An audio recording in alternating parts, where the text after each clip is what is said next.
Angle of elevation, angle of depression, ये दो चीज अगर तुम्हें पता है तो कोई दिक्कत नहीं। दोनों एंगल हमेशा हॉरिजॉन्टल से कंसिडर करते हैं।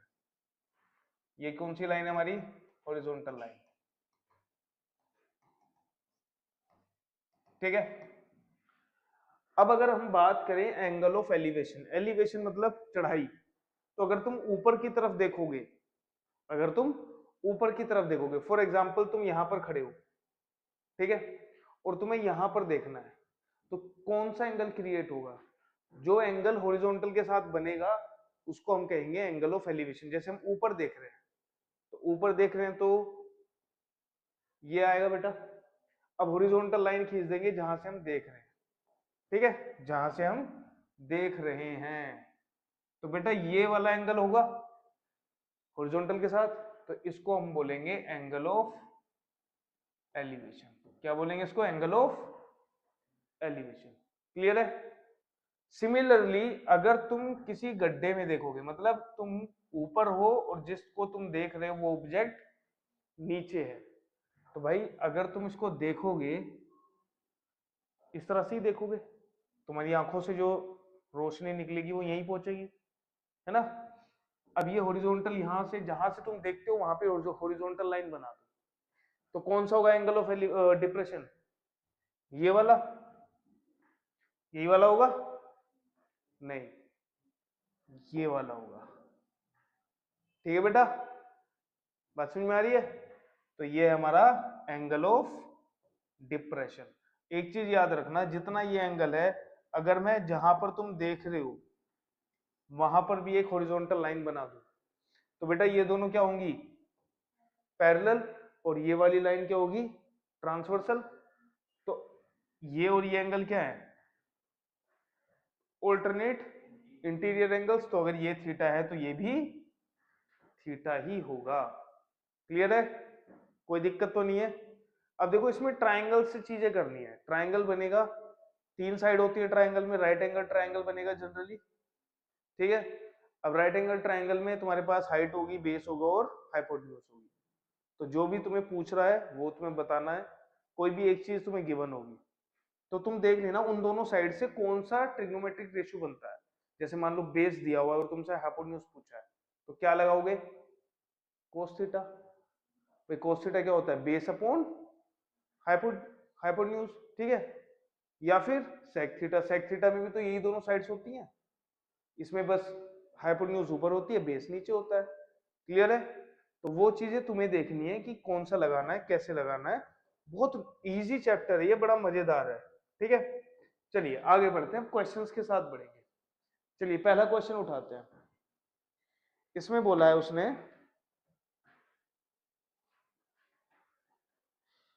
क्वेश्चन एक्सरसाइज है 9.1, एक्सरसाइज 9.1, क्वेश्चन नंबर 1 है।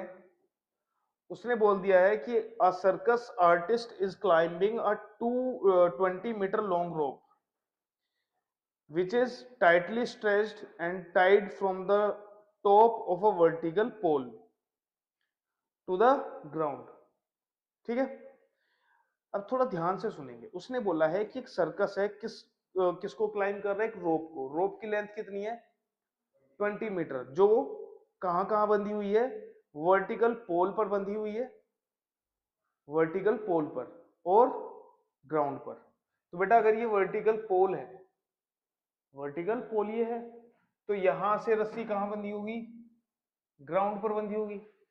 तो ग्राउंड वही होगा जहां पोल का बेस होगा, तो यही है, यही है ना बेटा।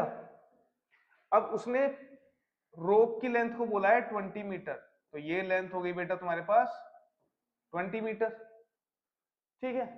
और उसने बोला है if the angle made by the rope with the ground level, with the ground level मतलब ये, तो रोप ने ग्राउंड के साथ कितना एंगल बनाया बेटा?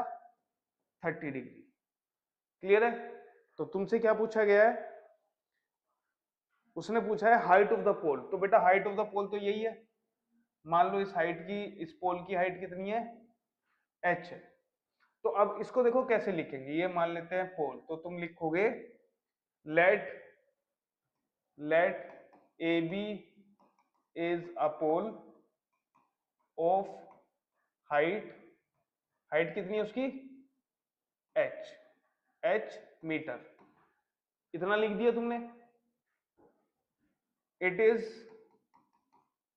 Is tied on the ground, on the ground at point C, इतना तो लिख सकते हो ना तुम, इतना तो लिख सकते हो ना।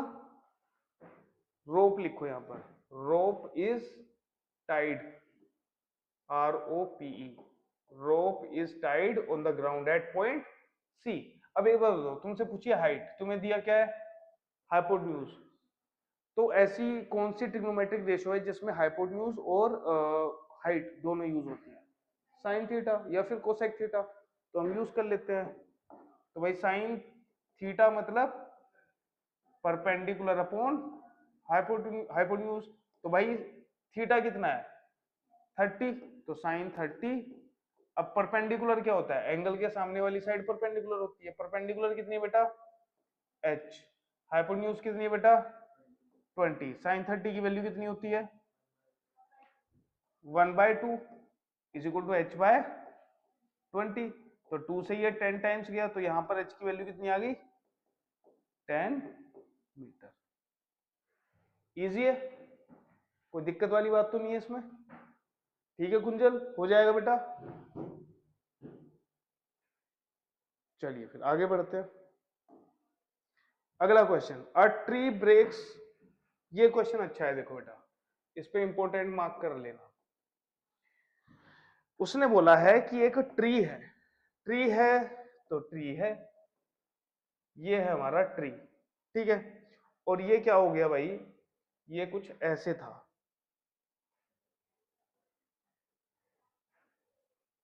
ये कुछ ऐसे था। अब ये मैंने ट्री ऐसा क्यों लिया है बेटा, ये जो ट्री था ना, ये आंधी की वजह से टूट गया, कहां से टूट गया, पॉइंट सी पे से टूट गया, पूरा नहीं टूटा। देखा होगा तुमने आंधी में क्या होता है, पेड़ टूट के गिर जाता है ना, पूरा अलग नहीं होता, जहां से वो जुड़ा हुआ था वो वहां से वो जमीन पे जाकर गिर जाता है। तो अब ये वाला हिस्सा, एसी वाला हिस्सा, पॉइंट ए इस तरह से जाके जमीन पर लग गया, ठीक है, ये इसको मिला दिया हमने ग्राउंड से, ठीक है, मिला दिया बेटा, चलो फिर मिला दिया तो अच्छी बात है, अब इन दोनों को ज्वाइन कर देंगे।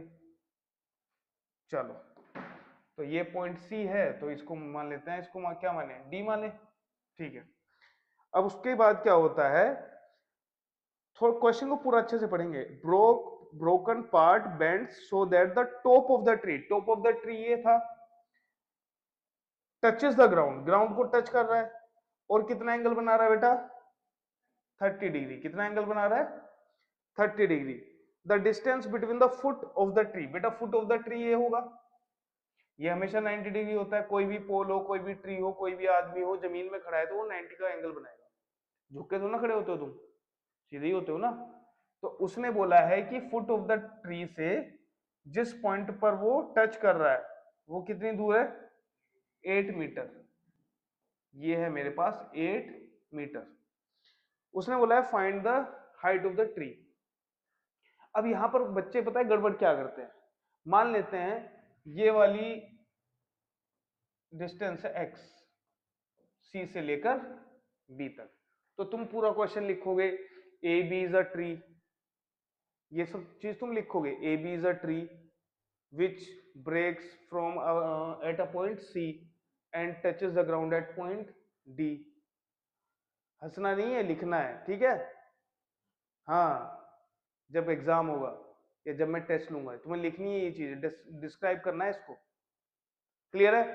अब उसके बाद क्या होगा, यहां पर बच्चे पता है क्या करते हैं, यहां पर क्या करते हैं कि डायरेक्टली देखेंगे, अच्छा ये बेस दिया हुआ है, ये पूछा है तो डायरेक्ट क्या निकाल देंगे टेन थीटा लगा देंगे, बेस और हाइट किस में आता है, बेस और परपेंडिकुलर टेन थीटा में आता है, तो उससे एक्स की वैल्यू निकाल लेते हैं और उसी को आंसर लिख देते हैं, वो अधूरा है बेटा। ट्री की हाइट ये नहीं है, ट्री की हाइट यहां तक है, ए से लेकर बी तक, तो बेटा अगर ये x है तो इसको भी मान लो क्या होगा, ये y मान लेते हैं इसको, तो बेटा ट्री की हाइट कितनी होगी, हाइट ऑफ ट्री क्या होगा बेटा, height of tree it will be x plus Y. तो तुम्हें अब x की वैल्यू भी निकालनी है और y की वैल्यू भी निकालनी है। ठीक है, पहले x की वैल्यू निकाल लेते हैं। tan 30 क्या होगा बेटा, tan 30 होगा परपेंडिकुलर BC और बेस BD। tan 30 की वैल्यू √3, सॉरी 1/√3, और BC कितना है बेटा, x है, BD कितना है बेटा 8 है, तो यहां से x कितना आ जाएगा 8/√3, इक्वेशन 1। क्लियर है। चलो अनुपम मुझे बताओ y कैसे निकालेंगे बेटा, y कैसे निकालेंगे। भाई y है, ये हमें दिया ही हुआ है, तो क्या लगाएंगे, cos थीटा लगा देते हैं। ठीक है, तो cos 30 क्या हो जाएगा, BD upon CD, BD upon CD। cos 30 की वैल्यू, cos 30 की वैल्यू तुम बताओ।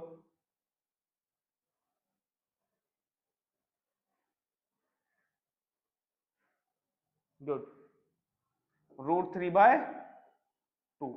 BD कितना है बेटा 8 है, और CD हमें, CD कितना है y, तो बेटा यहां से y कितना हो जाएगा, y हो जाएगा 16/√3।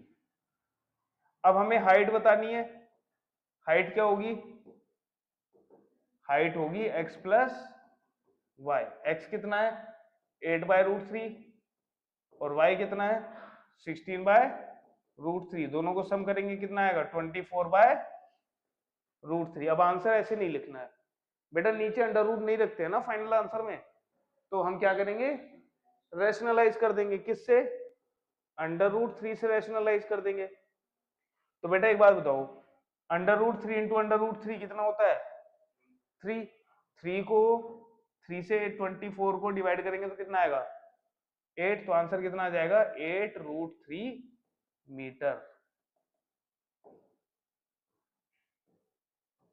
तो बेटा ट्री की हाइट कितनी है 8√3। क्लियर है, कोई दिक्कत किसी को, कोई दिक्कत है बेटा, समझ में आ रहा है, हो जाएगा। कुंजल 3, देखो भाई क्वेश्चन नंबर 3 देखेंगे सब लोग। इसमें बोला है कि a contractor plans to install 2 slides for children to play in the park. For children below the age of 5 years, she prefers to have a slide whose top is at a height of 1.5। देखो भाई, एक जो तुम्हारे पास slide है उसकी height कितनी है, ये बच्चों के लिए 1.5, ये 5 साल से छोटे बच्चों के लिए स्लाइड है जिसकी हाइट है, हाइट मतलब यही होगी, ठीक है 1.5 metre. Whereas for elder children she wants to have a steep slide, steep slide होगी तो मतलब हाइट ज्यादा होनी चाहिए, और उसकी हाइट कितनी होगी बेटा, उसकी हाइट कितनी होगी 3 मीटर। तो बेटा इसको जो है ना दो तरह से फिगर बना सकते हो, मान लेते हैं ये हमारी है 3 मीटर, ठीक, and the inclined at an angle of 60 degree. तो ये किस एंगल पर इंक्लाइंड है बेटा 60 डिग्री पर, और ये किस एंगल पर इंक्लाइंड है बेटा 30 डिग्री। ठीक है, चलिए, what should be the length of the slide in each case, मतलब इस स्लाइड की लेंथ कितनी होगी। अगर मैं इस ट्राइंगल की बात करूं ABC और ये ट्राइंगल है PQR, तो आसानी से हो जाएगा कि नहीं हो जाएगा ये बताओ मुझे। बस स्लाइड की लेंथ बतानी, इसमें AC बतानी और इसमें PR बताना है, तो दोनों में क्या लगा दोगे, परपेंडिकुलर दिया हुआ है, हाइपोटेन्यूज पूछा है तो साइन थीटा लगा दोगे। तो पहले केस की अगर हम बात करें, इन ट्राइंगल ABC, बेटा साइन 30 क्या होगा AB upon AC, sine 30 1/2, A B की वैल्यू निकालनी है, एसी हमें सॉरी एसी की वैल्यू निकालनी है, ए बी हमें कितना दिया हुआ है 1.5, तो 1.5 बाय एसी, एसी कितना हो जाएगा 1.5 into 2 that is equal to कितना हो जाएगा बेटा 3 मीटर। तो भाई पहले वाली जो छोटे बच्चों की स्लाइड है उसकी लेंथ है 3 मीटर। नेक्स्ट जो बड़े बच्चों की स्लाइड है उसका देखें, यहां पर भी यही करो, in triangle P Q R, in triangle P Q R, sine 60 क्या होगा बेटा P Q by P R, तो साइन 60 की वैल्यू होती है √3/2, पी क्यू कितना है 3, पी आर कितना है बेटा पता करना है हमें। तो अगर हम ध्यान से देखें √3 से 3 को √3 टाइम्स डिवाइड किया जा सकता है ना, तो पी आर कितना हो जाएगा पी आर हो जाएगा 2√3 मीटर। तो पहले केस में स्लाइड कितना है, स्लाइड की लेंथ 3 मीटर, दूसरे केस में 2√3 मीटर। अच्छा अनुपम बताएगी, अनुपम बेटा मुझे एक बात बताओ, पहले केस में स्लाइड की लंबाई ज्यादा है या दूसरे केस में स्लाइड की लंबाई ज्यादा है?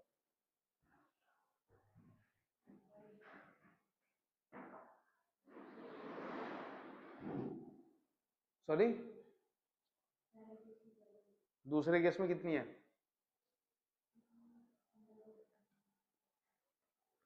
ठीक है, ठीक है रव क्या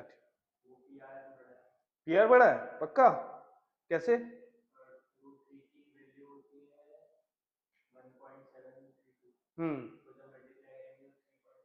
हाँ 3.4 समथिंग आएगा।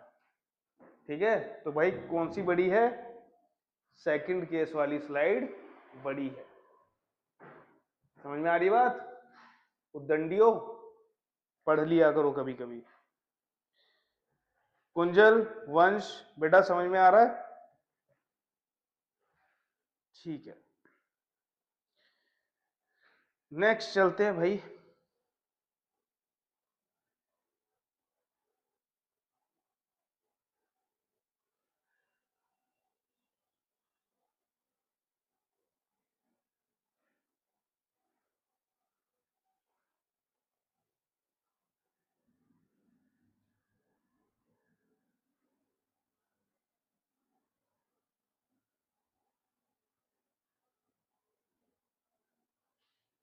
देखो बेटा क्वेश्चन नंबर 6 देखेंगे, क्वेश्चन नंबर 6,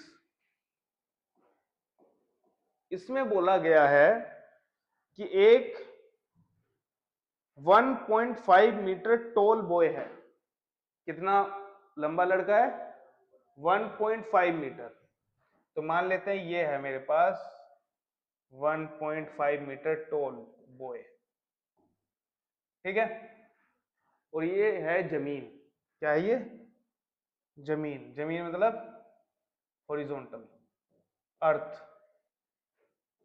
अर्थ है ना ये मामा अर्थ,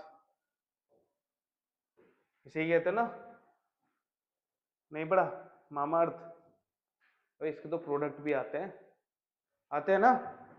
उसने क्या देखा, उसने देखा वो खड़ा है 30 मीटर दूर कुछ डिस्टेंस पर है एक बिल्डिंग से जिसकी लेंथ है 30 मीटर, ये है बेटा 30 मीटर, ये कितनी है बेटा इसकी हाइट बिल्डिंग की 30 मीटर, और बेटा आदमी लड़के की हाइट कितनी है बेटा 1.5 मीटर, ठीक है, और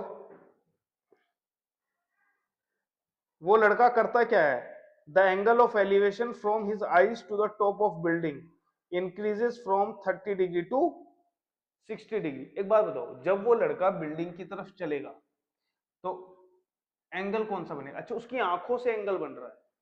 अब यहां पर देखने वाली बात यह है, तुम ये मत सोचना कि सर जो लड़की की हाइट है उससे तो थोड़ी सी नीचे ही होंगी उसकी आंखें, ऐसे नहीं मानते, उसकी आंखें, उसकी हाइट दी हुई है तो उसकी आंखें उसके सर पे यहां पे होंगी, ठीक है, तो भाई एंगल ऑफ एलिवेशन कौन सा बनेगा, ये बनेगा, ठीक है। और कितना एंगल बनाती है बेटा ये आंखें, कितना बनाती हैं, 30 डिग्री। अच्छा, जब वो इस इधर की तरफ चल रहा है, मान लो कुछ दूरी पे वो पहुंच गया, अब बताओ एंगल ऑफ एलिवेशन बढ़ेगा या घटेगा? जब तुम किसी बिल्डिंग के पास जाते हो तो तुम्हें कोई पर्टिकुलर फ्लोर देखना है तो तुम्हें अपनी आंखें और ऊपर करनी पड़ती है ना, और ऊंचा देखना पड़ता है। इसका मतलब एंगल ऑफ एलिवेशन बढ़ जाता है। जितना तुम दूर जाओगे उतना ही तुम्हें कम ऊपर करना पड़ेगा। इसका मतलब एंगल ऑफ एलिवेशन घटता जाएगा। तो इसका मतलब है जब वो यहां पर पहुंच गया तो एंगल ऑफ एलिवेशन क्या हो गया बेटा उसका, 60 डिग्री हो गया। कितना हो गया, 60 डिग्री। क्लियर है? हाइट तो लड़के की जो यहां पर थी वो यहां पर होगी 1.5 मीटर।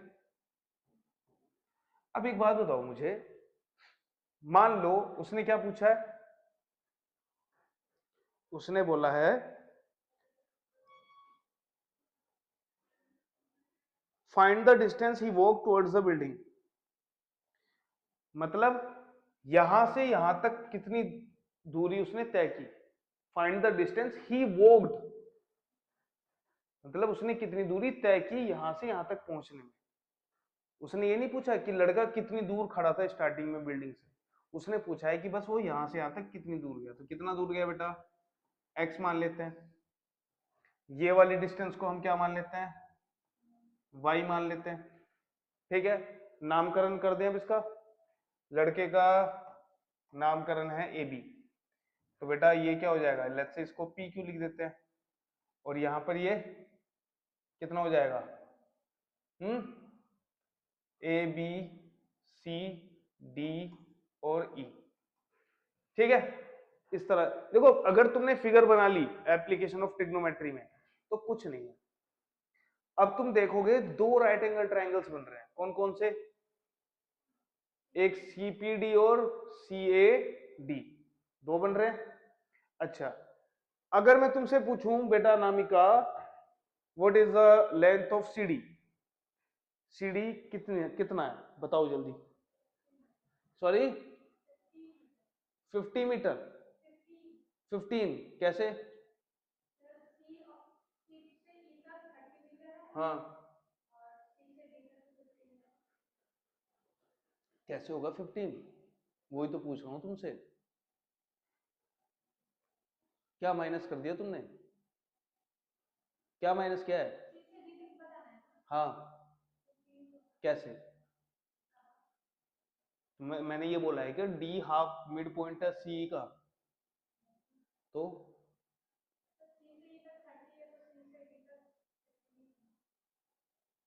कैसे, वही तो पूछ रहा हूँ 15 कैसे होगा, डी मिड पॉइंट है क्या सी का,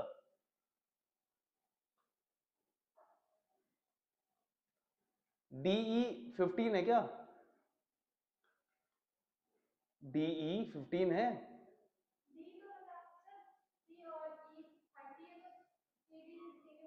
किस किस लॉजिक से,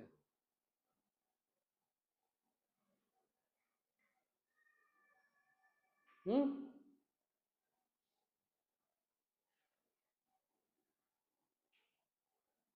तुम बताओ भाई, पीछे जो है 29.5 कैसे, हाँ तो लड़की की हाइट कितनी है 1.5, तो 30 माइनस 1.5 कितना होता है 29.5 कितना होता है,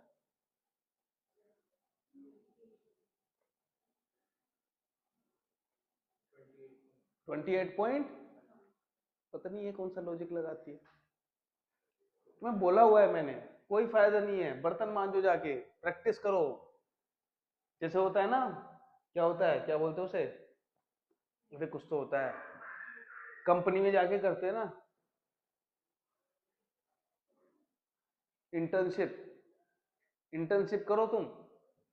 ठीक है भाई, एक बात बताओ, ये 1.5 है तो ये भी तो 1.5 ही होगी, और अगर ये 1.5 है तो 30 माइनस 1.5 कितनी होगी, ये लेंथ होगी तुम्हारी 28.5। क्लियर है?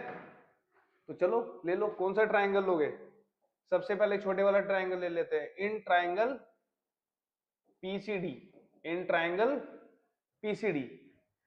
भाई पीसीडी में वाई की लेंथ बता सकता हूं मैं कैसे? मुझे सीडी पता है, ये निकालना है, बेस निकालना है, परपेंडिकुलर पता है, बेस निकालना है, तो क्या लगाऊं? 1060। 1060 क्या होगा बेटा? परपेंडिकुलर सीडी है, बेस पीडी है। सीडी कितना है बेटा? 1030 होता है √3। सीडी कितना है बेटा? 28.5। पीडी हमें निकालना है, पीडी क्या है? वाई है ना, तो वाई लिख देता हूं मैं यहाँ पर। तो वाई कितना हो जाएगा बेटा यहाँ पर? 28.5 बाय √3, इक्वेशन 1, सिंपल। अब बड़े वाला ट्रायंगल कौन सा है बेटा? बेटा सुनो मेरी बात, सी ए पी को मत ले लेना कभी, सी ए पी को। सी ए पी में तुम ट्रिग्नोमेट्रिक रेशियो नहीं लगा पाओगे ना, राइट एंगल नहीं है ना ये ट्रायंगल। तो कौन सा ट्रायंगल लोगे? C A D. तो बेटा in triangle C A D, in triangle C A D कितना एंगल ऑफ एलिवेशन है बेटा? 30 डिग्री। तो tan 30 कितना हो जाएगा बेटा? परपेंडिकुलर कितना है सी ए डी में? ये परपेंडिकुलर और बेस ए डी, तो C D upon A D. तो tan 30 कितना है? 1 बाय √3। सी डी कितना है बेटा? C D 28.5। ए डी कितना है बेटा? ए डी कितना है?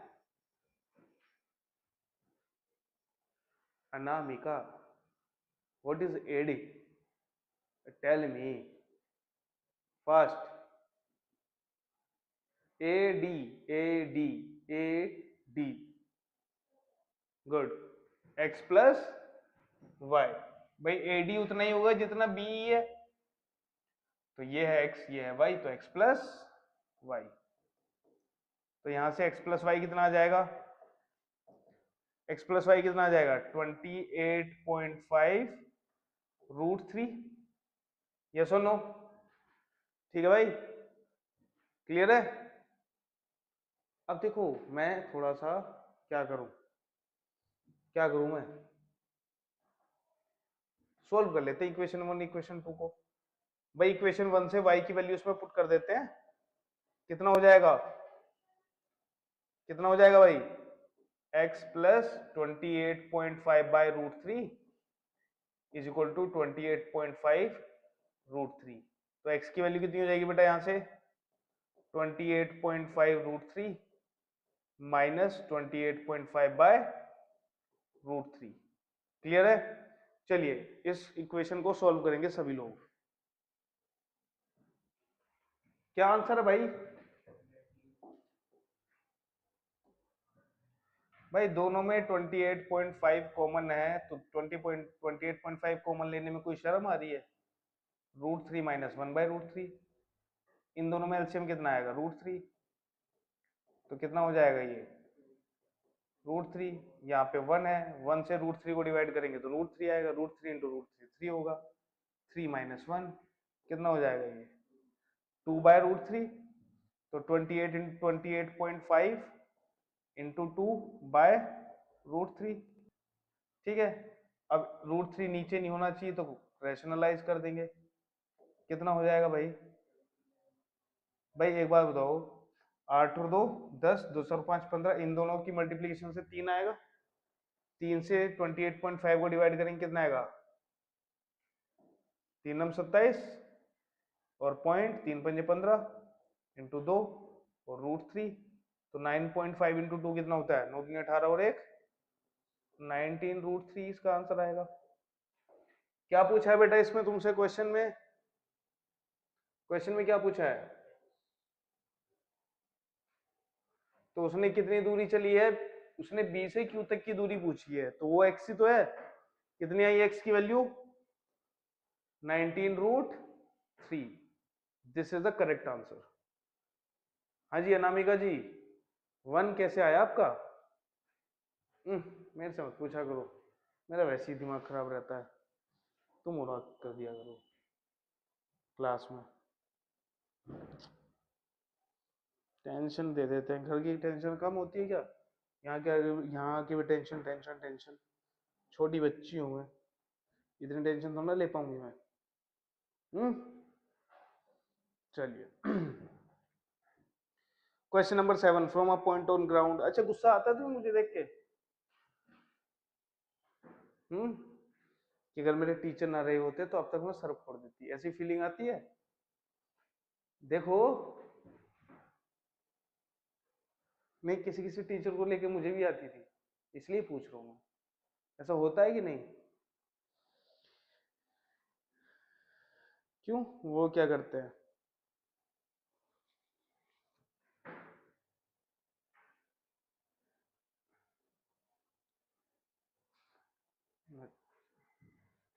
मैं भी तो 90s वाला ही हूँ। अच्छा, डरावने हैं वो। तो मतलब मारता तो मैं भी हूँ। इसको मारता हूँ, पीटता हूँ मैं इसको। अच्छा, मतलब कुत्ता बना देते हैं मारते मारते। मैं भी ऐसे ही पिटता था भाई। मुझ अभी भी याद है मुझे, जब मैं क्लास 9th में था ना, मेरे टीचर ने मुझे मुर्गा बना दिया था। क्वेश्चन नहीं हुआ था मेरे से। तो दो लोग थे, एक मैं था और एक मेरा एक वो लड़का और था, मुर्गा बने हुए थे। तो उसने जो है कुकड़ू कर दी, मुर्गे बने हुए। अब वो लड़का तो पढ़ता था उनसे ट्यूशन, स्कूल वाले टीचर से। तो उससे तो उन्होंने कुछ कही नहीं, अब पूरी क्लास हंस दी थी। अब किसी न किसी को तो पीटना था। अंधेर नगरी चौपट राजा है, टकेसर बाजी टकेसर खाजा, वो वाली बात थी। तो किसी को तो सजा मिलनी थी। अब मुझे पकड़ा और भाई, हमारे स्कूल में उसके जंगले थे, विंडो जो है लोहे वाली है, सर मेरा दिवो उसमें मार रहे हैं एकदम, मतलब बुरा हाल कर दिया था मेरा। और मेरे को इसलिए गुस्सा आ रहा था कि मेरे को बिना मतलब क्यों पीट दिया, मेरी गलती हो मुझे मारो, कोई दिक्कत नहीं है मुझे, मैं पिटता रहता था बचपन में। लेकिन गलती पे, बिना गलती के लगता था तो बड़ा गुस्सा आता था। नाम भी मुझे याद है, प्रदीप तोमर नाम था उनका। समझ रहे हो? तो पिटाई से नहीं डरना चाहिए। पिटाई तो हालांकि आजकल कम मारते हैं बच्चों को। हाँ जी, अनामिका।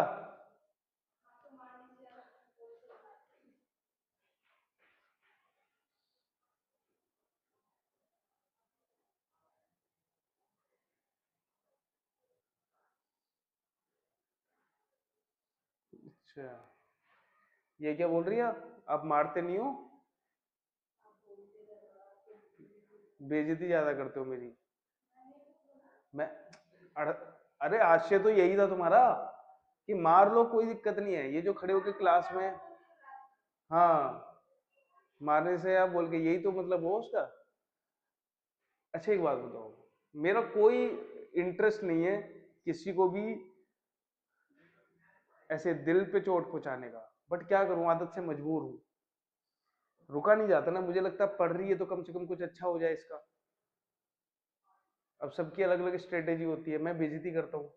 मुझे लगता है कि लड़की में अगर थोड़ी बहुत भी, नहीं मार तो वो तो अलग चीज, वो तो प्यार है। मुझे लगता है कि अगर थोड़ा सा भी इसमें सेल्फ रिस्पेक्ट होगा तो ये पढ़ेगी और मेरे को गलत प्रूव करेगी कि सर देखो मैं पढ़ रही हूँ। बट ये तो पढ़ती नहीं है। तो और इसकी बहन थी, है मतलब थी नहीं, अभी भी जिंदा है वो देखो, वो अभी भी पढ़ती है वो लड़की। और मैं उसका एग्जाम्पल सेट करता हूँ, मैं लोगों को बताता हूँ देखो ये है। तुम चिढ़ती होगी उससे? अनामिका, चिढ़ते हो बेटा तुम उससे? हैं? रो देगी अभी कुछ देर में, रो दी। अरे अरे अरे अरे, सॉरी। अरे रोना नहीं है, अरे मजाक करता हूं मैं, टेंशन मत लो। ठीक है, पढ़ाई करो, सब सही हो जाएगा। मेरी वाइफ रोती है मेरे सामने, मैं उसको चुप नहीं करता, क्योंकि रोना मतलब कमजोरी है। रो लो, बट ये मत दिखाओ कि अच्छा देखो मैं रो रही हूँ, मुझे मेरे पे दया दिखाओ आप। वो एलिमेंट अभी मिसिंग है मेरे अंदर से। अरे कौन क्वेश्चन कौन सा कर रहे थे हम लोग? अरे इंद्रजीत सर, कोई बात नहीं, चुप हो जाएगी थोड़ी देर में। रोने से क्या होता है ना, अंदर की भड़ास निकल जाती है। क्वेश्चन नंबर कौन सा कर रहे थे हम लोग? 7th हो चुका। From a point on the ground, the angle of elevation top of the top and bottom and top of a transmission tower fixed at a top of, हाँ ये देख लो क्वेश्चन नंबर 7 देख लो। देखो भाई, चलो भाई सब लोग स्टार्ट करेंगे। अनामिका चलो सेशन ओवर, थेरेपी अगले दिन करेंगे। अब इसने बोला है कि एक पॉइंट है ग्राउंड पर, angle of elevation of the bottom and top of a transmission tower. अब तुम एक बात बताओ, अगर ये टावर है तो इसके, और मैं ग्राउंड से ही देख रहा हूं, तो इसके बॉटम का थोड़ी ना एंगल ऑफ एलिवेशन में देख पाऊंगा, जीरो आएगा ना। तो इसीलिए उसने क्या बोला है कि भाई ये जो टावर है ना, ये ट्रांसमिशन जो टावर है, ये किसी चीज के ऊपर खड़ा हुआ है। किसके ऊपर है बेटा? बिल्डिंग के ऊपर, है ना। 20 मीटर हाई बिल्डिंग के ऊपर है बेटा। ये है हमारी बिल्डिंग 20 मीटर ऊंची, और इसके ऊपर टावर है। तो टावर का नाम AB और बिल्डिंग का नाम BC। अब ये क्या देखता है बेटा? ग्राउंड से एक तो टावर का टॉप और एक टावर का बॉटम, ये दोनों देखता है। और एंगल ऑफ एलिवेशन कितना होता है बेटा? 45 एंड 60। तो बेटा ये होगा 60 ऊपर वाला, और ये होगा 45 डिग्री। अच्छा एक चीज याद रखो, जब भी किसी भी ट्रायंगल में एंगल अगर 45 बने तो इसका मतलब बेस और हाइट सेम है। बात समझ में आ रही है? क्योंकि tan 45 क्या होता है? 1। रिपीट करने की जरूरत ही नहीं है, अभी तुम्हें खुद पता चल जाएगा। हमें क्या बताना है बेटा? Height of the tower. Height of the tower मतलब AB बताना है। हमें क्या बताना है बेटा? AB। ठीक है, चलिए कौन सा ट्रायंगल लें? दोनों ट्रायंगल ले लेते हैं बारी बारी से। इन ट्रायंगल ACD, ट्रायंगल ACD में बताओ बेटा, या ट्रायंगल ACD मत लो, पहले लो BCD। Triangle BCD। अब देखो जरा, मैं जो बात कर रहा था वो अब दिख जाएगी तुम्हें। tan 45 ही एंगल बन रहा है ना बेटा, यही है ना 45। tan 45 क्या होगा? परपेंडिकुलर BC और बेस DC। ठीक है, परपेंडिकुलर BC और बेस DC। tan 45 की वैल्यू 1, तो BC अपॉन DC। तो यहां क्रॉस मल्टीप्लाई करेंगे तो क्या आ जाएगा? BC is equal to DC। मतलब जितना BC है उतना ही DC है। बेटा BC कितना है? 20, तो DC कितना हो जाएगा? 20 हो जाएगा। यस और नो? तो इसका मतलब है कि अगर 45 एंगल बनता है तो परपेंडिकुलर और बेस दोनों सेम लेंथ के होते हैं। क्लियर है? चलिए अब कौन सा ट्रायंगल लें? इन ट्रायंगल ACD कितना एंगल होगा बेटा? Angle of elevation 60 degree. तो tan 60 degree is equal to कितना आएगा? परपेंडिकुलर AC और बेस DC। क्लियर है? तो बेटा tan 60 की वैल्यू कितनी होती है? √3। तो ये हो जाएगा AC कितना है? AC हमें निकालना है, DC कितना है? 20। तो बेटा यहां से AC कितना आ जाएगा? 20√3 मीटर। आंसर आ चुका है? नहीं, क्या बताना है तुम्हें? तुम्हें बताना था हाइट ऑफ द टावर, मतलब AB बताना है।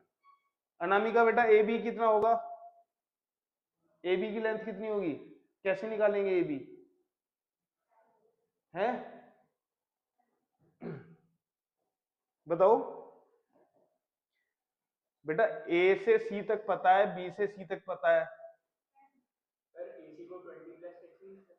सॉरी, हाँ तो वही तो मैं कर रहा हूं भाई। AB क्या होगा? AC माइनस BC तो होगा AB। भाई यहां से यहां तक की लेंथ क्या होगी? इस पूरी लेंथ में से नीचे वाली लेंथ माइनस कर दो, तो मतलब AC माइनस BC। AC कितना है? 20√3, और BC कितना है बेटा? 20। तो 20 कॉमन आ गया, क्या बचा? √3 माइनस 1 मीटर। √3 की वैल्यू दी हुई है क्या? नहीं। तो ये इसका आंसर है। क्लियर है?